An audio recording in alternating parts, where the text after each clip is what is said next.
오늘은 계시록 14장 계시록 14장 9절에서 12절 14장 9절에서 12절 합독합니다. 또 다른 천사 곧 셋째가 그 뒤를 따라 큰 음성으로 이르되 만일 누구든지 짐승과 그의 우상에게 경배하고 이마에나 손에 표를 받으면 그도 하나님의 진노의 포도주를 마시리니 그 진노의 잔에 섞인 것이 없이 부은 포도주라. 거룩한 천사들 앞과 어린 양 앞에서 불과 유황으로 고난을 받으리니 그 고난의 연기가 세세토록 올라가리로다. 짐승과 그의 우상에게 경배하고 그의 이름표를 받는 자는 누구든지 밤낮 쉼을 얻지 못하리라 하더라. 성도들의 인내가 여기 있나니 그들은 하나님의 계명과 예수에 대한 믿음을 지키는 자니라. 아멘. 할렐루야. 성경은 66권입니다. 이 66권을 한 권으로 재본해서 우리가 이렇게 들고 다닐 수 있다는 게 얼마나 큰 은혜인지 몰라요. 이렇게 좋은 환경 속에서 믿음을 세우지 못하면 정말 하나님 앞에 큰 책망을 받을 것입니다. 또 요즘에는 어플에다가 성경을 깔아서 어디서나 정말 성경을 찾아 읽을 수 있는데 그래도 성경 읽기가 쉽지 않다고 합니다. 근데 성경의 첫 번째 책은 창세기고 마지막 책은 계시록입니다. 이 두 권의 책이 굉장히 중요합니다. 이 두 권이 공통점이 있는데 먼저 다른 점이 있어요. 두 권이 다른 점은 창세기는 모든 것의 시작에 대해서 우리에게 말해주는 책이고 계시록은 모든 것의 끝에 대해서 우리에게 말해주는 책이죠. 근데 두 책이 공통점이 있어요. 하나님께서 사람에게 금하신 한 가지 그것에 관해서 이야기하고 있는 책이라는 겁니다. 그래서 우리가 잘 아는 것처럼 창세기에는 선악과가 나와요. 하나님께서 분명히 아담에게 모든 과실을 임의로 먹으나 동산 중앙에 있는 나무의 과실을 먹지 말라. 먹는 날에는 내가 죽으리라. 분명히 그렇게 하나님이 이제 금하신 거죠. 근데 계시록에도 표가 나와요. 이 표를 받으면 영원히 구원받지 못하리라. 그렇게 하나님께서 분명하게 경고를 했다는 거죠. 이 표, 영어로 마크라고 합니다. 이 마크를 사탄이 사람들에게 부여하는데 그것을 받으면 영원히 버림받는다. 그렇게 계시록은 말하고 있어요. 성경을 보면 하나님께서 가장 미워하시는 죄에 관해서 우리에게 가르쳐 줍니다. 여러분 우리가 자연을 통해서도 하나님을 알 수 있고 또 역사를 관찰해서 하나님을 느낄 수 있으나 아주 디테일한 하나님의 생각은 성경 아니고는 알 길이 없어요. 그래서 성경을 열심히 읽고 연구해야 하는 것입니다. 우리 같은 사람들은 어려워서 못해 이런 말을 여러분 믿지 마세요. 정말 원하면 하나님이 빛을 비춰 주십니다. 근데 이 성경에는 하나님이 미워하는 죄에 관해서 우리에게 말해주는데 죄가 다 같은 죄가 아니라는 거예요. 하나님께서 오래 기다려주시고 참아주시는 죄도 있어요. 우리가 연약해서 짓는 죄들, 말로 실수하고, 그렇죠? 또 참지 못하고, 또 여러 가지 게으르고 그런 많은 죄들을 하나님께서 안 참으셨으면 우리가 어떻게 이 자리에 있겠어요? 수없이 하나님 참고 우리가 스스로 변화될 때까지 기다려 주시는 거예요. 그러나 하나님이 아주 미워하시는 죄가 있습니다.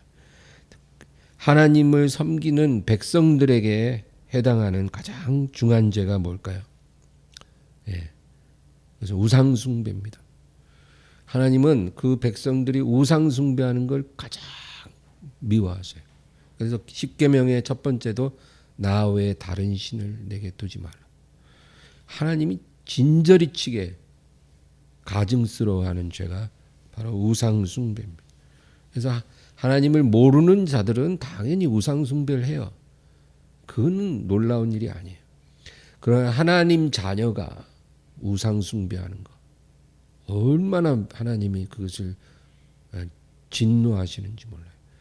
그래서 성경에는 하나님의 진노를 격발시킨다 이렇게 표현하고 있어요. 격발이 언제 쓰이는 단어인지 아시죠, 여러분? 군대에서 많이 써요. 사격 훈련할 때. 하나님의 노가 격발된다는 거예요. 언제? 우리가 우상을 받아들일 때. 그래서 하나님이 아브라함에게 이삭을 번제로 바치라고 하신 거예요. 그 우상이 어떤 모양으로든지 우리에게 들어오지 않도록 우리가 해야 된다 그 얘기입니다. 남편이 우상이 되어서도 안 되고, 자식이 우상이 되어서도 안 되고, 돈이 되어서도 안 되고, 성공이 되어서도 안 되고, 내 꿈이 되어서도 안 돼요. 어떤 우상이라도 하나님은 미워하십니다. 그래서 여러분 영린이라는 말을 들어보셨죠? 영린. 이 영린이 그 뭐냐면은 용의 몸에 있는 그 비늘들 중에 이렇게 비늘이 이렇게 결이 있는데 딱 반대로 꽂혀 있는 비늘 하나가 있다는 거예요. 그래서 그 영린을 건드리면 용이 막 펄펄 뛴다는 거예요. 노예갖고 얼마나 아픈지. 그래서 왕의 영린을 건드리면 살아남지 못한다. 이런 표현이 있어요. 근데 여러분 하나님의 영린이 바로 우상 숭배입니다. 하나님 자녀는 우상을 아주 경계해야 돼요. 하나님이 주신 축복이라도 그것이 우상이 될 때 그것이 하나님의 영린을 건드리는 거예요. 그래서 심판이 신속히 임하는 것입니다. 그 다음에 하나님을 알지 못하는 죄인들이 가장 큰 죄가 뭐냐면 두 가지인데요. 첫째는 교만입니다. 이 교만의 죄는 하나님께서 성경을 보면 그 무게를 달아보신다는 거예요. 하나님의 저울에 그 교만의 무게를 딱 달아보시다가 어느 선 이상으로 무거워지면 그때 바로 심판하죠. 그거는 하나님을 모르는 죄인들은 똑같이 적용됩니다. 그래서 성경을 보면 느부갓네살, 벨사살, 그리고 또 사네립, 또 애굽의 바로 이런 아주 강력한 군주들도 이 교만의 저울에 이제 미달돼 가지고 무게가 초과된 거죠. 그래서 하나님이 완전히 비참한 지경으로 깨뜨려 버리는 것을 우리가 성경을 통해서 봐요. 그렇죠? 느부갓네살은 7년간 미쳤고 벨사살은 바로 그날 죽임을 당했고 사네립은 18만 5천 명이 하룻밤에 다 죽었고 그리고 애굽의 바로는 홍해에 수장되고 그렇죠? 이게 다 교만죄입니다. 또 하나의 죄는 성문란입니다. 성문란을 하나님께서 아주 미워하시는데 하나님을 모르는 세상 사람들이 이 죄의 무게에 달아서 어느 선 이상 무게가 무거워지면 하나님이 심판하십니다. 성문란이 심판에 가까울 만큼 아주 심하다는 것을 알 수 있는 지표가 바로 동성애의 만연이에요. 어느 국가든 사회든 동성애가 만연되면 이제 성문란이 한계치까지 왔다. 인류는 아담부터 지금까지 성적으로 문란했어요. 늘 성적 문란이 있었으나 동성애가 만연하면 이제 심판이 다가온 걸로 알면 돼요. 근데 만연하다라는 거는 뭘로 알 수 있냐면 그것을 조금도 부끄러워하지 않는 거. 그게 만연이에요. 그 동성애를 행하면서 몰래 감추고 숨기고 이러면 그게 정상이죠, 사실. 그 자기가 그 영적으로 그 부끄러운 짓이라는 걸 아는 거죠. 그러나 부끄러워하지 않고 또 주변 사람들도 그걸 이상하게 보지 않는 그런 상황이 되면 그게 만연하는 거예요. 그래서 여러분 커밍아웃 하잖아요. 커밍아웃이 뭐예요? 나 동성애 한다. 어쩔래? 그거예요. 예, 숨겨서 몰래 하다가 이제 다 커밍아웃하고 내가 동성애자인데 어쩔 건데 돌로 쳐봐. 뭐 이런 식이에요. 돌로 치려면 쳐봐. 뭐 나만 더러워? 너희도 더러워. 그게 커밍아웃이에요. 그 커밍아웃이 집단적으로 일어나면 그게 뭐 퀴어 축제 같이 그렇게 도심 한복판에 그냥 뻘거벗고 동성애자들이 행진하고 뭐 그런 일들이 일어나는 그 집단적인 커밍아웃이에요. 우리 동성애 하는데 어쩔 건데. 예, 그래서 어느 사회든 커밍아웃과 퀴어 축제가 빈발하면 그것은 동성애가 만연했다는 증거고 하나님의 심판이 가까웠다 그겁니다. 그래서 세계에서 이 퀴어 축제가 가장 활발한 곳이 이스라엘의 텔아비브예요. 텔아비브. 예루살렘 다음에 두 번째 도시가 텔아비브인데 텔아비브는 전 세계의 동성애자들이 매년 모여서 축제를 해요. 그리고 뭐 암스테르담, 뉴욕, 뭐 파리, 뭐 우리 대한민국의 서울 이런 많은 대도시에서 퀴어 축제가 열리잖아요. 여러분 이건 굉장히 무서운 일입니다. 근데 창세기와 계시록에는 이런 죄들에 대한 이야기가 아니라 아주 특이한 죄에 대해서 기록하고 있다 그 얘기예요.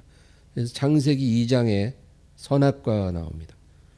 하나님께서 분명하게 명령해요. 그 과실을 먹지 마라. 죽으리라. 그래 먹었죠. 그리고 에덴을 잃었어요. 그리고 죽음을 맞이했어요. 근데 계시록 13장, 14장, 16장, 19장, 20장에 짐승의 표에 대해서 기록하고 있습니다. 짐승의 표를 받는 자는 영원한 형벌을 받게 되리라. 그리고 하나님의 낙원에 들어갈 수 없다. 그러니까 여러분 창세기와 계시록이 아주 유사한 거예요. 첫사람 아담은 바로 그것을 어겼어요. 그래서 낙원을 잃었고 죽음을 당했어요. 근데 마지막 시대의 인류는 하나님이 그만 표를 받음으로 낙원에 못 들어가고 영원한 죽음을 맞이하게 될 거다. 예. 그래서 우리가 오늘 이 죄에 대해서 한번 살펴보려고 합니다. 오늘 우리가 읽은 계시록 14장 9절에서 11절 다시 한번 읽어볼까요? 시작. 또 다른 천사 곧 셋째가 그 뒤를 따라 큰 음성으로 이르되 만일 누구든지 짐승과 그의 우상에게 경배하고 이마에나 손에 표를 받으면 그도 하나님의 진노의 포도주를 마시리니 그 진노의 잔에 섞인 것이 없이 부은 포도주라. 거룩한 천사들 앞과 어린 양 앞에서 불과 유황으로 고난을 받으리니 그 고난의 연기가 세세토록 올라가리로다. 짐승과 그의 우상에게 경배하고 그의 이름표를 받는 자는 누구든지 밤낮 쉼을 얻지 못하리라 하더라. 그러니까 짐승이 주는 표를 받는 자는 하나님의 진노의 포도주 잔을 마시게 되는 것이고 세세토록 불과 유황으로 고통을 당하리라. 다시 말해서 지옥에 떨어진다 그 얘기예요.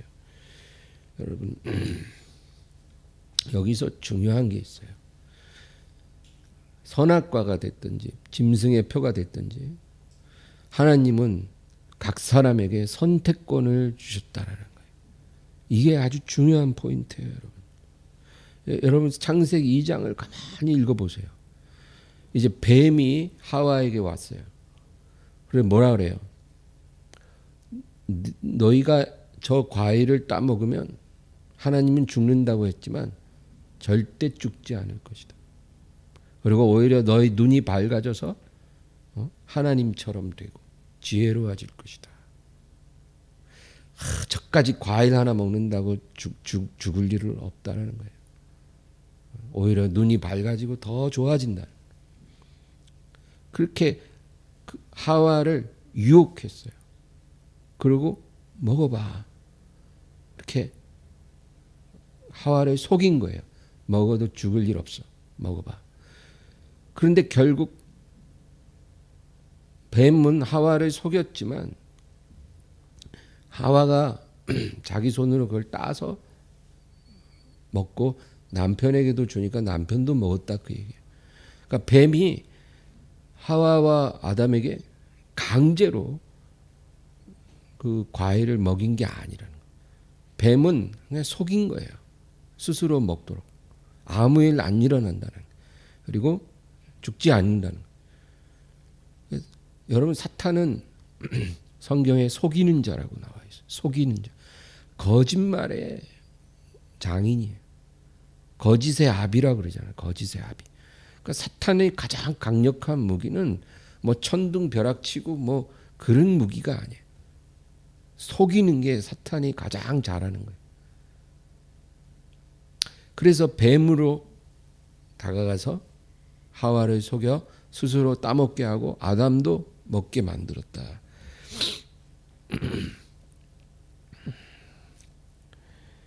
근데 짐승의 표도 마찬가지라는 거예요. 여러분 마귀는 에덴 동산에서 뱀으로 나타났지만 마지막 때는 또 다른 모습으로 다가올 것입니다. 그리고 동일한 유혹을 할 거예요. 너희들이 이 표를 받으면 더 건강해지고 더 안전해지고 더 편리해지고 더 행복해질 거야. 받아봐. 이것이 너희의 삶을 획기적으로 바꿔놓을 거야. 그렇게 우리를 속일 거예요. 그리고 만약에 너희가 이것을 받지 않으면 상당히 사는 게 불편해질 거야. 하고 싶은 거 하지 못할 것이고 너희가 원하는 그런 행복한 안전한 삶을 보장받을 수 없을 거야. 이렇게 우리를 겁박하는 것도 빼놓지 않을 거예요.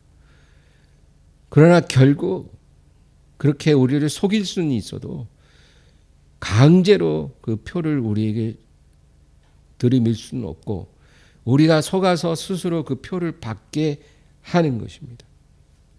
그리고 하와처럼 남편에게도 당신도 받아, 나 받았으니까.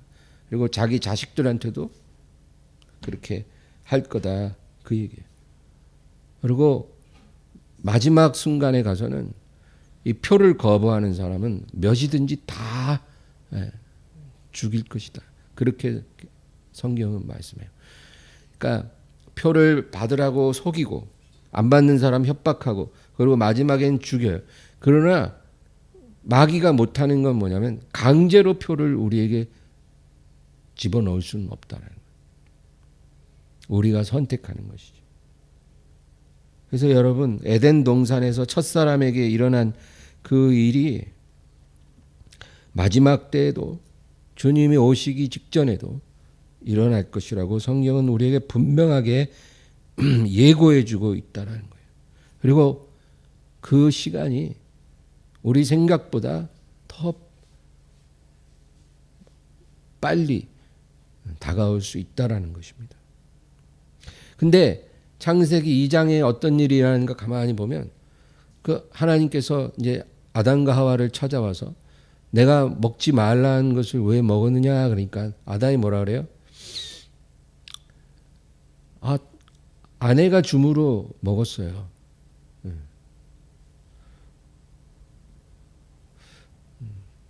그리고 하와는 뭐라 그래요? 뱀이 꿰므로 내가 그거를 먹었습니다. 그러니까 아담은 내 아내가 먹으라 그래서 먹었어요. 하와는 뱀이 나를 꿰서 내가 먹었어요. 근데 여러분 짐승의 표는 다를까요? 똑같을 거예요. 아마 그 표를 받은 많은 남편들이 뭐라 그러냐면 내 와이프가 이거 받으라고 해서 받았는데요. 우리 엄마가 받으라 그래서 받았는데요. 교회 목사님이 받으라 그래서 받았는데요. 정부에서 자꾸 받으라고 하니까 받았는데요. 이렇게 뭐 말할 거라 그거죠. 그러나 여러분 그런 변명이 소용이 없다라는 거예요. 아담과 하와가 그렇게 변명했지만 결국 자기 행동에 대한 책임을 지고 그들은 낙원을 잃어버렸어요. 그리고 하나님의 벌을 받았어요. 짐승의 표도 똑같을 거예요. 아무리 변명을 해도 그 변명은 통하지 않고, 그리고 하나님께서 분명히 경고하시기를 구원을 잃어버리게 될 것이다. 여러분 너무나 중요한 거예요. 우상 숭배하는 죄보다 더 심각한 죄예요. 왜냐하면 이것은 마지막 우리의 운명을 결정하는 거거든요. 우상 숭배는 회개할 기회라도 있을 수 있으나 이것은 회개할 기회가 없는 그런 죄라는 거예요. 마태복음 24장 우리 한번 보겠습니다. 마태복음 24장 37에서 39. 24장 37에서 39. 다 같이 읽습니다. 노아의 때와 같이 인자의 임함도 그러하리라. 홍수 전에 노아가 방주에 들어가던 날까지 사람들이 먹고 마시고 장가들고 시집가고 있으면서 홍수가 나서 그들을 다 멸하기까지 깨닫지 못하였으니 인자의 임함도 이와 같으리라. 아멘. 여러분 제가 몇 번 말했으나 그 노아의 방주는 우리의 믿음을 의미한다 그랬어요.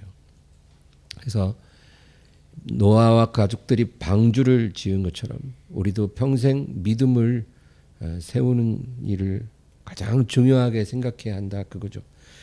근데 정말 이 노아와 가족들은 오랜 세월 방주를 만들기 위해 힘든 시간을 통과했습니다.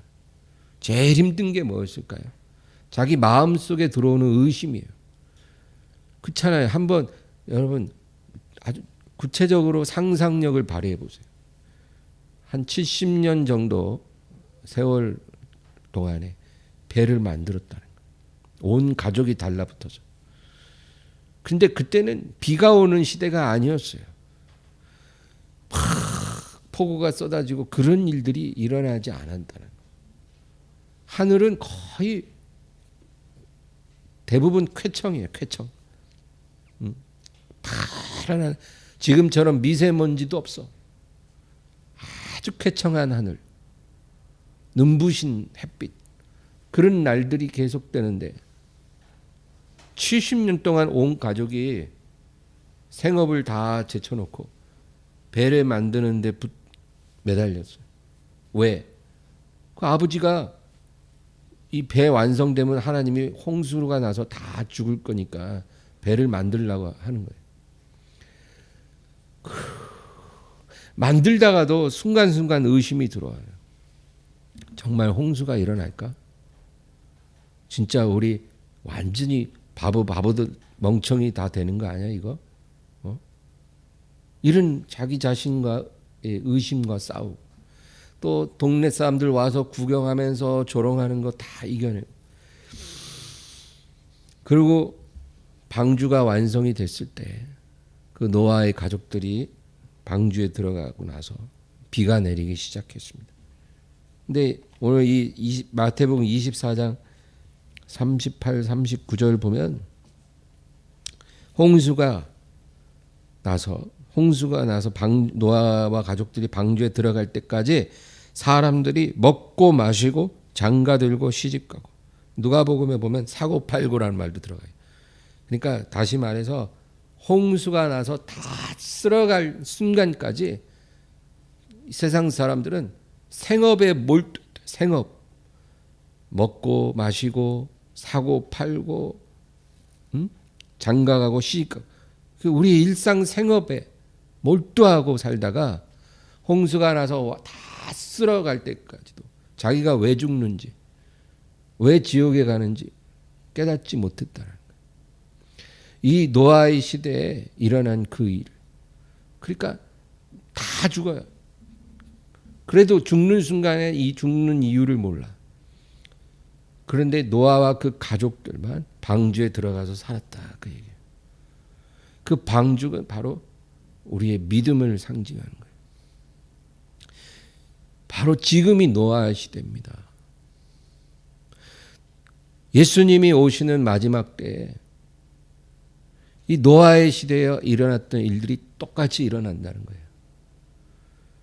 믿음의 방주를 지은 사람들만 그 안에 들어가서 살고, 대부분의 세상 사람들은 생업에 몰두하다가 자기가 왜 죽는지도 모르고 죽을 거라는 거예요. 죽고 끝나는 게 아니죠. 지옥에 떨어지는 거예요.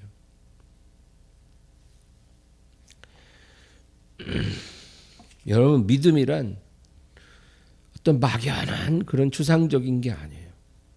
그렇다고 어떤 종교적인 활동을 우리가 믿음이라고 말하는 게 아닙니다. 뭐 교회에 열불나게 오고 맡은 일 열심히 하고 예배 잘 드리고 이런 것만 우리가 믿음이라고 얘기할 수 없어요. 어떤 지식을 말하는 것도 아니에요.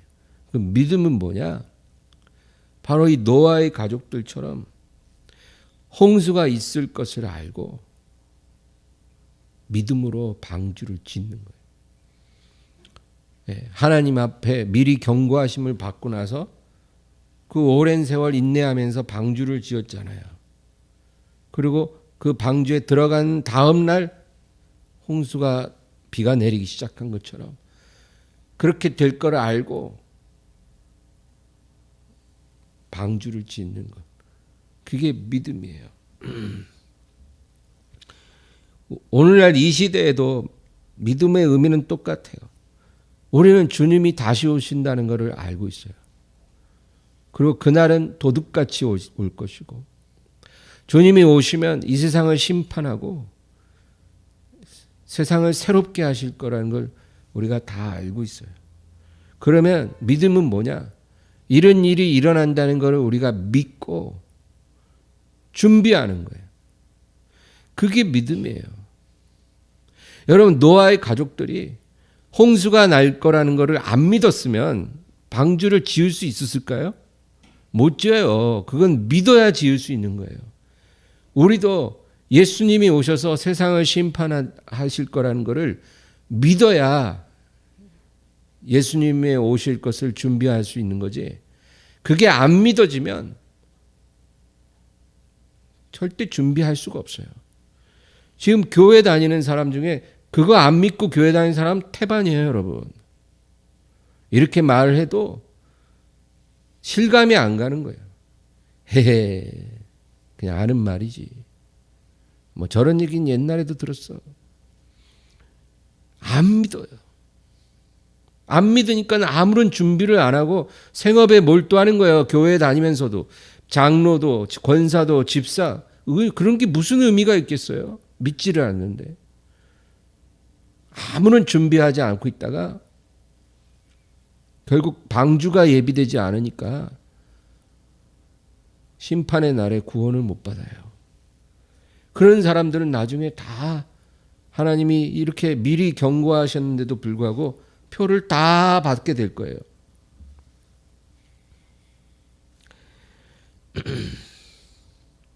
주님은 우리에게 분명히 경고하고 계세요. 사탄이 에덴에서 했던 것처럼 속임수로 너희에게 표를 받게 하는 순간이 다가올 것이다. 근데 이것을 미리 알고 준비하고 대비하지 않으면 다 속아서 그 표를 받게 될 거예요. 왜냐하면 사탄이 이젠 뱀으로 안 나타나고 광명의 천사로 올 수도 있고 매력적인 정치인으로 올 수도 있고 아니면 종교의 탈을 쓰고 올 수도 있거든요. 와가지고 이 표를 받아야 너희가 안전하다. 이 표를 받아야 건강할 수 있다. 이 표를 받아야 재앙을 면하고 너희가 행복한 삶을 살아갈 수 있다. 이 표를 안 받으면 너희는 굉장히 괴로워질 것이다. 어떤 위험이 닥칠지 정부가 너희에게 보장해 줄 수 없다. 이런 말을 하게 될 거라고요. 그러면 결국 그걸 다 받게 될 수밖에 없어요, 여러분.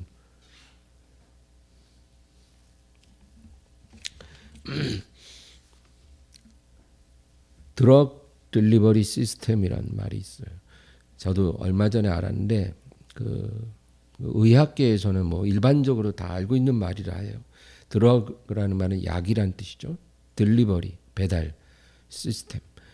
드럭 딜리버리 시스템이란 말이 있는데 그게 뭐냐면은 우리가 어떤 주사로 몸에 약물이 들어오잖아요. 근데 그것을 원격으로 그 약물을 어떤 우리 인체 특정 부위로 정확히 배달시키는 그런 기술이래요. 근데 그것은 이미 상용화됐대요. 그러니까 우리가 몸의 어떤 부위에 약물을 주입한다 해도 그 약물을 뭐 우리의 이마로 배달시킬 수도 있고 오른손으로 배달시킬 수도 있고 심장으로 배달시킬 수 있다 그 얘기예요. 근데 요즘에는 약물 안에 나노칩이라는 걸 넣는다는 거예요. 나노칩. 그거는 굉장히 미세해서 머리카락보다도 얇대요. 거의 육안으로 볼 수 없는 그렇게 아주 미세한 크기의 나노칩이 그 약물에 넣어져서 주사가 되는데 그것을 주사해서 드럭 딜리버리 시스템으로 우리 인체 특정한 부위에 머물게 할 수 있다는 거예요. 그러면 그 나노칩에서 어떤 디지털 신호가 송출될 거 아니에요. 그러면 이제 그거를 스캔한다는 거예요. 딱 스캔하면 이마에 이마에 있으면 이마에 스캔. 또 오른손에 두면 오른손을 딱 스캔하면 신호가 딱 잡히는 거예요. 그것이 패스포트가 될 수도 있고 신용카드가 될 수도 있고 그런 기술이 이미 나온 지가 오래래요. 그거를 이제 여러 가지 문제로 시행을 하지 않고 있지만 그것이 시행되는 것은 시간 문제예요. 그러니까 성경에 짐승의 표를 이마에나 오른손에 받게 한다는데 그게 뭘까?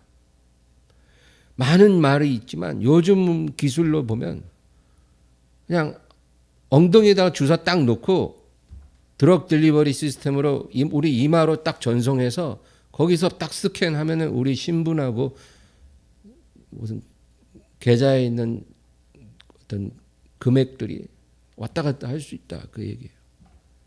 그러니까 지금 우리가 어디 갈 때 뭐 패스 보여주잖아요. 그렇게 번거로운 게 필요 없는 거예요. 그냥 우리 몸이 바로 패스가 되는 거예요. 스캔하면 바로 이 사람은 어떤 사람이다. 여러분 그런 시대가 먼 날 올 것 같지만 어쩌면 불과 몇 년 후에 지금보다 더 심한 팬데믹이 다시 일어나면 그런 일들이 우리에게 강요될 수도 있어요. 강요해서 강제로 놓을 수는 없지만 아까 제가 누누이 말한 것처럼 우리를 속여서 우리 스스로 그것을 받게 만드는 그런 순간이 올 수 있다. 근데 지금 제가 하는 이런 말을 전혀 이해하지 못하는 사람은 과연 그 상황에 대비가 될까요? 이 내용을 알아도 믿지 않으면 마찬가지겠지만 여러분 오늘 제가 이렇게 심각한 얘기를 하는 것은 지금 우리가 이것을 심각하게 받아들여야 될 때에 살고 있기 때문입니다. 이것을 마귀는 아주 좋은 것이라고 우리를 속일 거예요. 하와를 속인 것처럼. 죽지 않을 거야. 그리고 너의 눈이 밝아져 지혜로워질 거야. 그런 식으로 우리를 속일 거예요. 그리고 반강제성을 띠고 이것을 우리에게 권유할 거예요. 그러나 선택은 개인의 몫이다. 오늘 본문 계시록 14장 12절을 보겠습니다. 12절, 14장 12절 다 같이요. 성도들의 인내가 여기 있나니 그들은 하나님의 계명과 예수에 대한 믿음을 지키는 자니라. 아멘. 예수님이 누가복음 21장에 이런 말을 했어요. 너희의 인내로 너희의 영혼을 얻으리라. 근데 여기 일맥상통한 거예요. 성도들의 인내가 여기 있나니 그들은 하나님의 계명과 예수에 대한 믿음을 지키는 자라. 성도들의 인내는 두 가지인데 첫째는 하나님의 계명을 지키는 거라 그랬어요. 이 하나님 계명이 뭘까요? 간단해요. 에덴 동산에서 아담과 하와에게 그 과실을 먹지 말라 했잖아요, 하나님이. 그게 하나님 계명이에요. 또 계시록에 이 표를 받아서는 안 된다 그랬잖아요. 그것을 지키는 게 하나님의 계명을 지키는 거예요. 어려운 게 아니에요. 하나님이 우리에게 분명히 내가 경고하는데 받지 마라 했으면 받지 말아야 되는 거예요. 이것이 계명을 지키는 것이요. 두 번째, 예수에 대한 믿음을 지킨다는 것은 순결한 믿음을 보존하는 것을 말해요. 여러분, 제가 미리 앞으로 일어날 일을 하나 말씀을 드릴게요. 종교가 통합될 겁니다. 조만간. 그런 일이 일어날까요? 일어나요. 그냥 종교들이 연합하는 게 아니라 원 릴리전이 된다는 거예요. 이 세상에 우리가 알고 있는 종교들 있죠.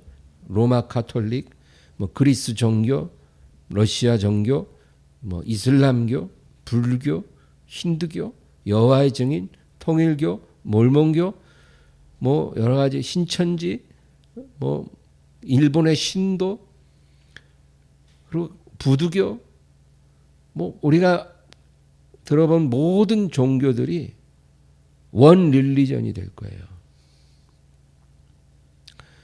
그런 일이 일어날 겁니다. 그때 기독교도 동참할 거예요.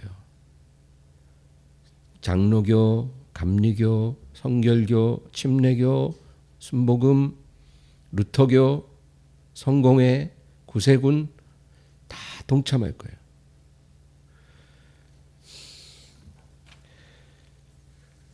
이거를 배교라고 하는 거예요, 여러분. 배교. 구원은 예수 그리스도 외에는 없다라고 우리가 믿잖아요. 그게 기독교잖아요. 우리가 배타적이고 싶어서 배타적인 게 아니에요. 하나님이 구원의 길을 하나만 주셨기 때문에 배타적일 수밖에 없는 거예요. 그게 기독교인데 그걸 부인하는 거. 그리고 다른 종교와 하나 돼서 모든 종교에도 구원이 있다라고 말하는 거. 그것이 바로 배교예요.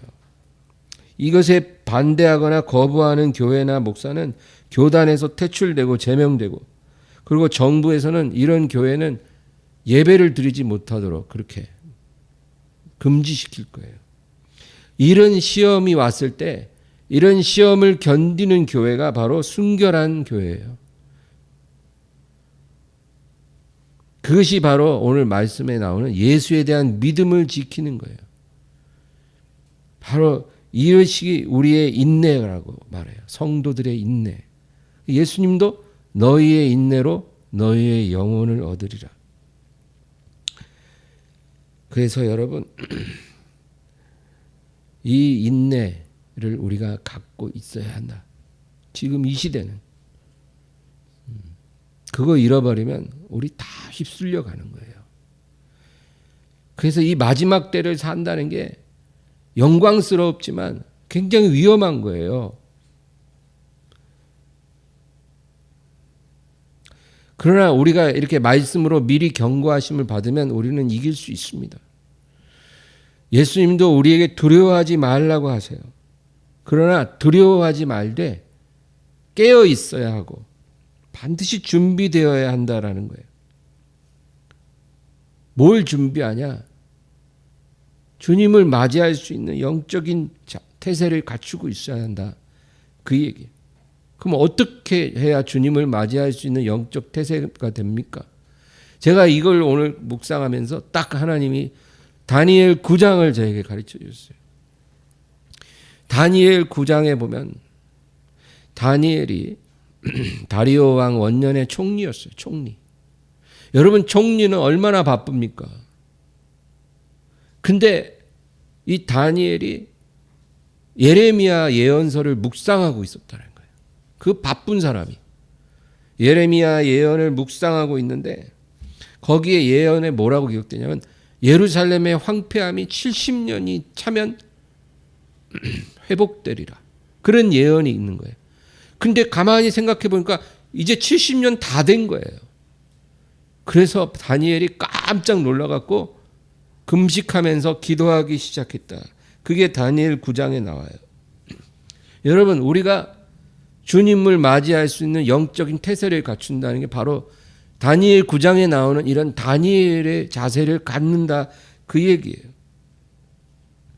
생업이 바쁘다는 핑계, 학업이 바쁘다는 핑계가 아니라 어떤 상황에 우리가 있어도 총리보다 바쁘진 않을 거 아니에요.